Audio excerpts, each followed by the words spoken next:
Hi all, അസ്സലാമു അലൈക്കും. ഇന്നിപ്പോൾ നമ്മൾ പാൽക്കപ്പയുടെ റെസിപ്പി ആയിട്ടാട്ടോ വന്നിരിക്കുന്നത്. ഇതൊരു വെറൈറ്റി ആയിട്ട് ചെയ്തെടുത്തിട്ടുള്ള പാൽക്കപ്പയാണ്. അപ്പോൾ ഇങ്ങനെ തന്നെ ഉണ്ടാക്കി നോക്കട്ടോ. അപ്പോൾ അതിന് വേണ്ടിയിട്ട് ഞാൻ കുറച്ച് കപ്പ പുഴുങ്ങി ഉപ്പിട്ട് പുഴുങ്ങിയിട്ട് ഊറ്റി മാറ്റി വെച്ചിട്ടുണ്ട് കേട്ടോ.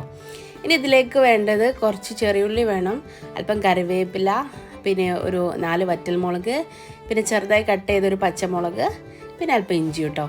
പിന്നെ ഞാൻ ഈ പാല് ഒന്ന് മിക്സിയിലിട്ടിട്ട് അടിച്ചിട്ട് എടുത്തിട്ടുള്ളതാണിത്.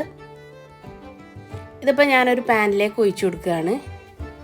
അതിലേക്ക് നമ്മൾ നേരത്തെ പുഴുങ്ങി എടുത്ത് വെച്ചിട്ടുള്ള ആ കപ്പയും കൂടി ഇട്ട് കൊടുത്തിട്ട് ഒന്ന് ഉടയ്ക്കുകയാണ് കേട്ടോ. നന്നായിട്ടൊന്ന് ഉടച്ചെടുക്കുക.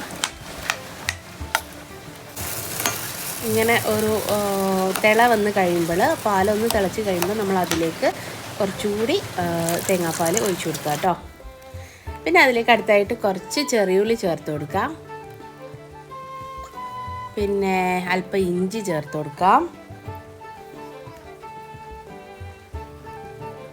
ഇനി നമ്മൾ നേരത്തെ കട്ട് ചെയ്ത് വെച്ചിട്ടുള്ള പച്ചമുളക് ചേർത്ത് കൊടുക്കുക.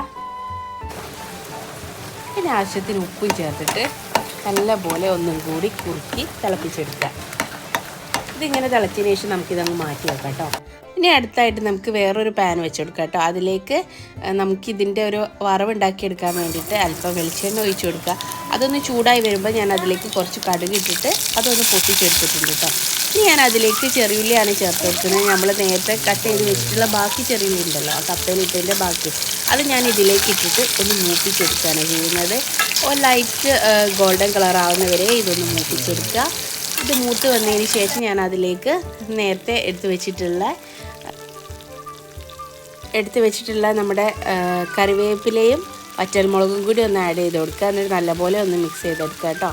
എന്നിട്ട് ഈ വറവ് നമ്മൾ നേരത്തെ വേവിച്ച് വെച്ചിട്ടുള്ള ആ ഒരു കപ്പയല്ലേ, അതൊന്നും കൂടി ഫ്ലെയിമിൽ വെച്ചിട്ട് ഒന്ന് നമ്മൾ ഈ വറവ് ചേർത്ത് കൊടുത്തിട്ട് ഒന്ന് ഇളക്കി തിളപ്പിച്ചെടുക്കുക കേട്ടോ. ഇത് കൂടുതൽ ടൈറ്റായിട്ട് തോന്നുകയാണെങ്കിൽ കുറച്ചുകൂടി തേങ്ങാപ്പാലുകൂടി ആഡ് ചെയ്തിട്ട് ഒന്ന് മിക്സ് ചെയ്യാം കേട്ടോ. ഇത്രയേ ഉള്ളൂ.